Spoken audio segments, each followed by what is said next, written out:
You mentioned counseling. Yeah. So how long was that process? So to really we went to see a counselor specifically who dealt with trauma and grief, and I would suggest it to everyone, Oh, wow. whether you go through grief or trauma, or whether you are feeling good, like putting mental health at a top priority is one of those things. Like, rather than wait till something happens, like you're able to kind of build a tool belt to kind of help figure out and navigate through life. Oh, wow. Right. And so whether you're married or single, finding somebody and finding a regular rhythm in talking through just like stress. And I know that you were talking about anxiety, and you had Andy on, who's actually been a longtime friend. I've known, me and Andy were in the same Korean class back when we were, man, he may know better, but it was like 5th or 6th grade. We were young. Wow. So I've known him for a good bit. Okay. Yeah, kind of talking with somebody, meeting with somebody, I would probably suggest somebody that you don't know, just to be able to hear from them, Right. from like not an unbiased, but like, there's no baggage there. Right. Like they're really coming at you and saying like, listen, I'm learning and hearing your story, kind of sort of in a vacuum, and here are some questions and other things like that. And so we went to Summit Counseling, which is a Christian counseling center that was fantastic for us. And I'll be honest, the first session, I left and I was just like, man, did I just pay for this? And she was just asking my name and story. I was like, we'll give it a try or whatever.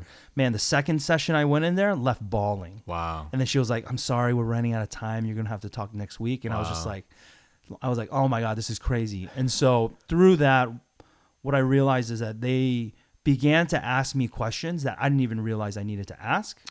But then they also asked me the questions that I didn't want to ask myself. Wow. Right? Like, I remember one time they were talking about like, okay, how are you and Mimi doing? And she had mentioned to me like, do you recognize that you busying yourself is actually hurting her? And I was like, man, I had no idea like what that looks like. And that only happened because we were talking about, I guess how we were feeling or how we were processing through things. And so, yeah, I would highly suggest it to everyone.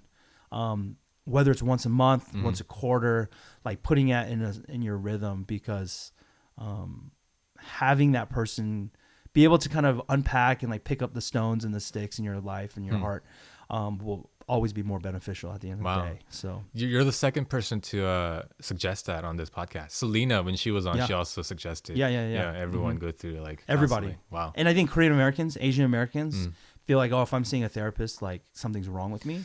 Right. The truth is there is something wrong. Like there's always something wrong with us. We're like dealing with, stress, and as immigrant children, there's like so many layers and stuff like that. Yeah.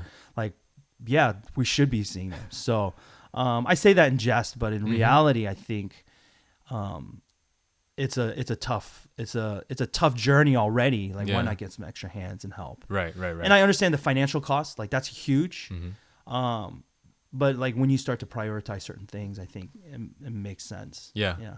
Wow. And so how long do you think with counseling, how long do you think the grieving, I'm sure still, if you think about it, there's grief there. Oh, absolutely. Yeah. Like, how long do you think it was before you felt like kind of you were back into the normal rhythm of things? Or is it always just going to be what I realized is after our loss and after our counseling sessions, the biggest thing that I realized, like, it's never going to be the same, right? Like everything is going to be different. Yeah. And I think a lot of times people will want to be like, okay, I've gone through an event and then I just want things back to the way it was. Wow. But I realized the reality is I carry this scar with me. Like we always get cuts and bruises and stuff like that, whether it's cosmetic or on the surface, or, unfortunately it can be even bigger. These are just things that we end up having to deal with, but it gives us the fabric of our stories and narratives. And so once I think Mimi and I realized, like, we're not trying to go back to being people who didn't have kids, but it was just like, okay, can we be a married couple who has a loss in our family and are just now living according to that experience, right? Like a good example is when we found out we were pregnant, we ended up buying a home. We were renting for a few years and we thought we were going to rent forever because we didn't want to be locked down or so on and so forth. And then we found out we had a kid, and we were like, okay, priorities change. And so we ended up buying a townhouse in Smyrna. So my next question was, okay, should we sell this because we don't need it anymore? Oh, wow. But then what counseling helped me realize is like, no, it's not that you're going back. It's like, okay, how do we move forward? Carrying this sort of baggage or carrying this part of your story in a way in which, changes and transforms you in a positive way at the end of the day. Right. And so I think once we were able to come to that conclusion, not to say we weren't, we didn't need to go anymore, but I think the grief and the trauma, like the pain of that, like subsided.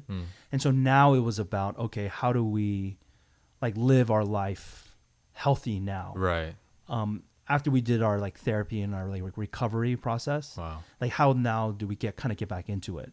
I will say looking back on the past year, I was like, maybe it would have been smarter at least to keep it within our rhythm of once a month, or, just so that we have this person in a relationship.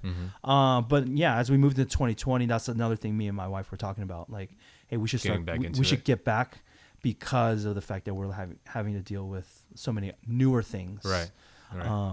And advocating for counseling and seeing a therapist. Like, I know I need that for myself as well. So, that's so good. So it's not about how can I repair my life to get back to what it was before, but recognizing the trauma and the hurt and moving forward with it.